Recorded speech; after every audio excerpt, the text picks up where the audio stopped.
আমল দিয়ে জীবনটাকে সাজাইতে হবে। মানুষ যখন দুনিয়াতে আল্লাহর আনুগত্য করে যাবে, জীবন কাটাতে গিয়ে যখন আল্লাহ থেকে ফিরে যাবে, শয়তানের ওয়াসওয়াসায় পড়বে, নামাজ ছেড়ে দিবে, জিকির ছেড়ে দিবে, তাসবিহ তাহলিল ছেড়ে দিবে। আমরা অনেক মানুষ আছি এখানে, আজকে ফজর নামাজ পড়ে জুমার নামাজ এসেছে। কবি বলেন, উমিয়া তো যা করেছ ফজর, তখনও জাগনি যখন জোহর, হেলাই গেলাই গেলে চল মগরি ফেরি শুনিয়া যান, এখনো জামাতে খমনির সমিল, এখনো এসাতে আছে স্থান, বাজে সেবা তামামা বাদে হামামা, শির করে মুসলমান, দাওয়াত এসেছে নয়া জামানার, বাগা কিল্লাই ওরে নিশান।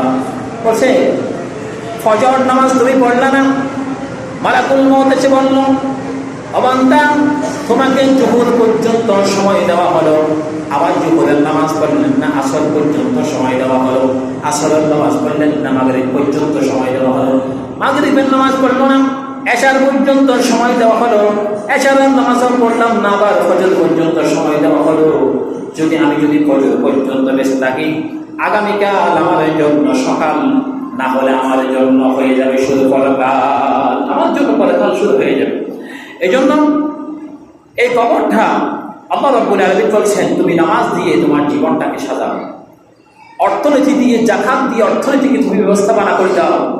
এখন আমরা অর্থনীতিও নাই আমাদের সমাজে, নামাজও নাই, নামাজও পড়তেছি না আর জাকাতও দিচ্ছি না।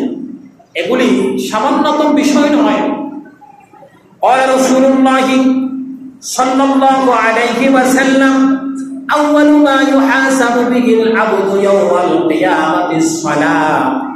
আল্লাহর হাবিব বললেন, সর্বপ্রথম প্রত্যেকটি বান্দার কাছ থেকে হিসাব নেবেন নামাজ পড়ছো কিনা, কি পড়ছে কিনা, নামাজ পড়ছে কিনা। প্রত্যেকটা মানুষদেরকে আগে নামাজের হিসাব দিতে হবে। তো নামাজও নাই, নামাজ ছেড়ে দিয়েছি, নামাজ পড়ি না। অন্য একটি আয়াতের মধ্যে আল্লাহ রাব্বুল আলামিন বলছেন, উতলু মা উহিয়া ইলাইকা মিনাল কিতাবি ওয়া আকিমিস সালাহ ইন্নাস সালাতা তানহা আনিল ফাহশাই ওয়াল মুনকার।